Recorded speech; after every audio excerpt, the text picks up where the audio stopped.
Hello, vinyl community. How you doing? I'm Gary, and this is Physical Format Rock and Roll.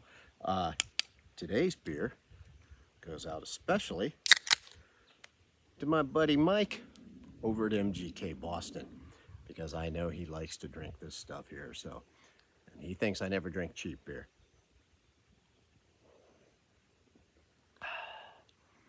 It takes me back to junior high, kids. So anyway, I wanted to jump on a thread. And yes, there seems to be a lot of threads out there, so you kind of got to pick and choose. I'm starting to think maybe, people should only be allowed to do so many threads, unless your name is Chris Propfe, because he's the king of the threads. So Chris has a pretty good thread going, and I wanted to do it, and he's also one of my best friends. So his thread is show a band, show their version, not their version, but their Sgt. Pepper's. So of course, I went with Cheap Trick doing Sgt. Pepper's Lonely Hearts Club Band live. I'm just kidding. That's not what I picked. But that would be a good one, wouldn't it? If that is what I picked. I mean, I thought about doing that kind of as a joke. But here's the thing.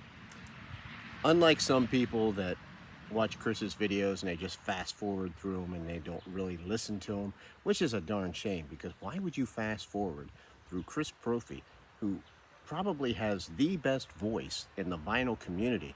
So you fast forward him and then he sounds like this when he's talking all the time. You don't get that smooth baritone voice it is. That's just insane. But anyway, so like when Chris talks like that, I actually pay attention. And I realized Chris didn't just say, so their best album, right? Somebody must have been watching and said, oh, best album. That's not what he said. Sgt. Pepper's, right? That's a, somewhere where the band tried something different, right? Recorded things different. Maybe it did some different style songs, the artwork, things like that. Not necessarily their best album, but something where they did something a little bit different from the rest of their catalog, because I don't think most hardcore Beatle fans think that Sgt. Pepper's is probably their favorite album. I mean, it's a great album. The significance of it you cannot overstate, but it's got some quirky moments and stuff where I think other Beatles albums outshine it. So anyway, the one that I'm picking is by Cheap Trick. Cheap Trick, All Shook Up. This was released October 24th, 1980. So here's the thing. This came off of the heels of their big breakthrough live at the Budokan album, and then Dream Police, and then this one. So this was actually produced by George Martin. So there's your Beatles tie-in. They were big Beatles fans. There's no doubt about it. Cheap Trick wanted to kind of be a little more experimental, like the Beatles, like The Move, like ELO, bands that they had admired. So they got George Martin. Now, first off, the first thing that kind of strikes you, like I said, is this odd art. Very, I don't know if I'd say avant-garde, but it's a very different style of art. And even when you go on the inside, and you go on the inside sleeve here, and the whole theme kind of goes through here. I can't remember what they based this on. Something to do with time. Yep, look. My Baby Loves to Rock, one of the songs on here. So not only did they have George Martin produce it, but it was engineered by Jeff Emmerich, who, if you know the Beatles, you know that he worked with them. Now, this album sounds different, right? There's orchestration on this album. There's more, reverb, different things going on in here. They have some of the oddity type songs there are, let me think here. I gotta take these off so I can see better. High Priest of Rhythmic Noise. Now that's different. That's a different kind of song.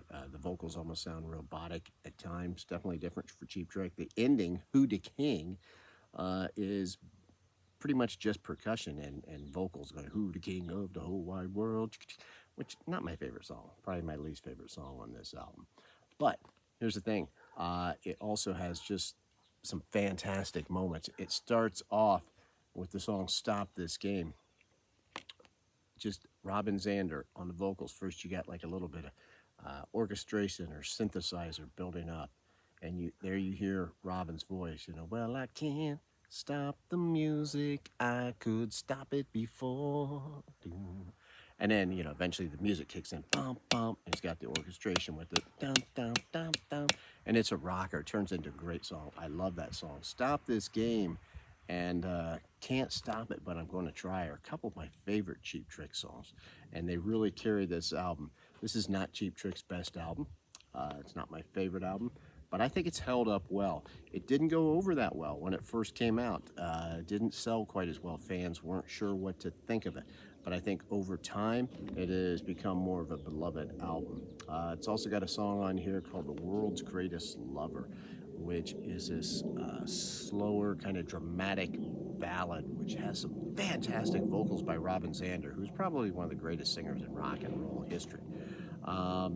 And although originally Rick Nielsen was thinking about singing it, but smarter heads prevailed, and Robin Zander sang it. Although you can hear Rick Nielsen sing it on Cheap Trick's album, I think it's called Silver. It's a live album, and they did this song, and Rick sang it. So that was kind of cool, but Robin does a great job, and it sounds a lot like a John Lennon song to an extent. But Baby Loves to Rock, that's a good one. It's just a different type of album for Cheap Trick. They were obviously experimenting a little bit, so in my mind, that's their Sgt. Pepper's. Great thread. Please go check out my good friend Chris Propfe, Musically Obsessed, if you haven't already. I know you have. The guy's super huge. Thank you to everybody who watched it. Once again, cheers to my buddy Mike and to everybody in the BC. Till the next time, my friends, I will see you down the road.